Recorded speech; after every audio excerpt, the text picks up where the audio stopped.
ನಮಸ್ಕಾರ ಮಕ್ಕಳೇ, ಬನ್ನಿ ಇವತ್ ನಾನ್ ನಿಮ್ಗೊಂದು ತುಂಬಾನೇ ಚಂದದ ಕಥೆ ಹೇಳ್ತೀನಿ. ಈ ಕಥೆಯ ಹೆಸರು ಚಿಕ್ಕ ಜಿಂಕೆ ಮತ್ತು ಜಾದೂಕಾಡು.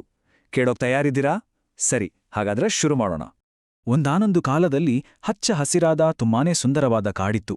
ಆ ಕಾಡಲ್ಲಿ ಬಣ್ಣ ಬಣ್ಣದ ಹೂಗಳು ಅರಳಿದ್ವು, ಆಕಾಶದಷ್ಟು ಎತ್ತರದ ಮರಗಳಿದ್ವು, ಮತ್ತೆ ಜುಳುಜುಳುವಂತ ಹರಿಯೋ ನದಿ ಕೂಡ ಇತ್ತು.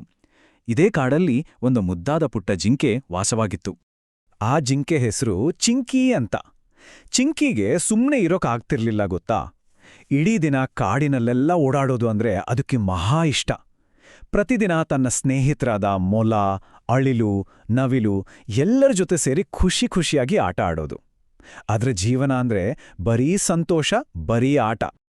ಹೀಗೆ ಪ್ರತಿದಿನದ ತರ ಆಟ ಆಡ್ತಾ ಆಡ್ತಾ ಒಂದು ದಿನ ಚಿಂಕಿ ಕಾಡಿನಲ್ಲೊಂದು ಹಿಂದೆಂದೂ ನೋಡಿರದ ಜಾಗಕ್ಕೆ ಹೋಗ್ಬಿಡ್ತು. ಅದು ಅಚ್ಚರಿಯ ಜಾದೂಕಾಡು. ಅಲ್ಲಿ ಏನಿತ್ತು ಅಂತೀರಾ? ಅಬ್ಬಬ್ಬಾ, ಅಲ್ಲಿದ್ದ ಮರಗಳೆಲ್ಲ, ಹೂಗಳೆಲ್ಲ ಮಿಣುಗೋ ನಕ್ಷತ್ರಗಳ ಥರ ಹೊಳೀತಿದ್ವು. ಎಲ್ಲ ಕಡೆ ಒಂದು ಬೆಚ್ಚನೆಯ ಸುಂದರವಾದ ಬೆಳಕು ಹರಡಿತ್ತು. ಚಿಂಕಿಗೆ ಇದೆಲ್ಲ ನೋಡಿ ಒರೇ ಆಶ್ಚರ್ಯವಾಯಿತು. ಆಗ ಚಿಂಕಿ ತನ್ನಲ್ಲೇ ತಾನೇ ಹೀಗೆ ಅನ್ಕೊಡ್ತು, ಅಬ್ಬಾ, ಈ ಕಾಡು ಯಾಕಿಷ್ಟು ಮ್ಯಾಜಿಕ್ ಆಗಿದೆ, ಇಲ್ಲಿ ಎಲ್ಲವೂ ಯಾಕೀಗೆ ಹೊಳೆಯುತ್ತಿದೆ. ಚಿಂಕಿ ಹೀಗೆ ಯೋಚನೆ ಮಾಡ್ತಿದ್ದ ಹಾಗೆ ಎಲ್ಲಿಂದ ಬಂತೋ ಗೊತ್ತಿಲ್ಲ, ಒಂದು ತುಂಬಾ ಸಿಹಿಯಾದ ಧ್ವನಿ ಕೇಳಿಸ್ತು. ಆ ಧ್ವನಿ ಹೀಗೆ ಹೇಳಿತು, ಈ ಜಾದೂಕಾಡು ಒಳ್ಳೆಯ ಹೃದಯ ಇರೋವರೆಗೆ ಮಾತ್ರ ಸಹಾಯ ಮಾಡುತ್ತೆ. ಆ ಧ್ವನಿ ಕೇಳಿ ಚಿಂಕಿಗೆ ಇನ್ನಷ್ಟು ಕುತೂಹಲ ಜಾಸ್ತಿಯಾಯಿತು. ಆ ಮಾಂತ್ರಿಕ ಧ್ವನಿ ಬಗ್ಗೆ ಯೋಚನೆ ಮಾಡ್ಕೊಂಡೇ ಚಿಂಕಿ ಮುಂದೆ ಹೋಗ್ತಿದ್ದಾಗ ದೂರದಲ್ಲಿ ಅಳೋ ಹಾಗೆ ಸದ್ದು ಕೇಳಿಸ್ತು. ಅರೆ, ಯಾರದು ಸಂಕಷ್ಟದಲ್ಲಿರೋದು ಅಂತ ಚಿಂಕಿ ಆ ಸದ್ದು ಬಂದ ಕಡೆಗೆ ಓಡ್ತು. ಅಲ್ಲಿ ಹೋಗಿ ನೋಡಿದ್ರೆ, ಅಯ್ಯೋ ಪಾಪ, ಒಂದು ಪುಟ್ಟ ಮೊಲ ಗಿಡದ ಬಳ್ಳಿಗಳಲ್ಲೆಲ್ಲ ಸಿಕ್ಕಾಕೊಂಡು ಹೊರಗೆ ಬರೋಕೆ ಆಗದೆ ಒದ್ದಾಡ್ತಿತ್ತು. ಅದಕ್ಕೆ ತುಂಬಾನೇ ನೋವಾಗ್ತಿತ್ತು ಅನ್ಸುತ್ತೆ, ಜೋರಾಗಿ ಅಳ್ತಾ ಇತ್ತು. ಮೊಲದ ಕಷ್ಟ ನೋಡಿದ ತಕ್ಷಣ ಚಿಂಕಿ 1 ಸೆಕೆಂಡ್ ಕೂಡ ಯೋಚನೆ ಮಾಡಲಿಲ್ಲ. ಅಯ್ಯೋ ಪಾಪ ಅನ್ಕೊಂಡು ನೇರವಾಡಿ ಅದರ ಸಹಾಯಕ್ಕೆ ಓಡೇ ಹೋಯ್ತು. ಚಿಂಕಿ ಮಾಡಿದ ಒಳ್ಳೆಯ ಕೆಲಸಕ್ಕೆ ಜಾದೂಕಾಡು ಅದಕ್ಕೊಂದು ಅದ್ಭುತವಾದ ಉಡುಗೊರೆ ಕೊಡ್ತು.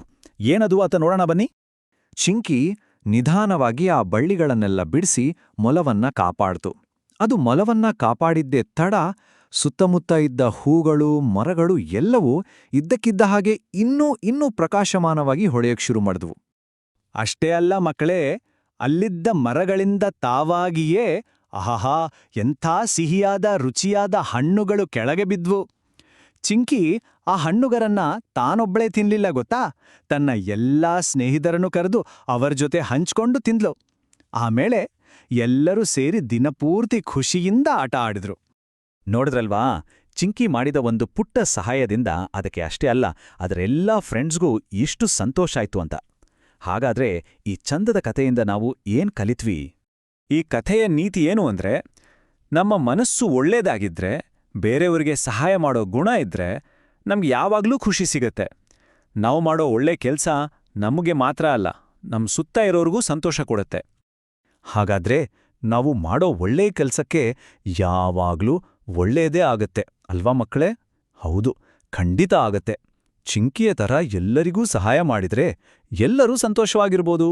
ಸರಿ, ಮುಂದಿನ ಕಥೆಯಲ್ಲಿ ಮತ್ತೆ ಸಿಗೋಣ, ಆಯ್ತಾ? ಮಕ್ಕಳೇ, ನಿಮಗೆ ಈ ಕಥೆ ಇಷ್ಟ ಆಯ್ತಾ?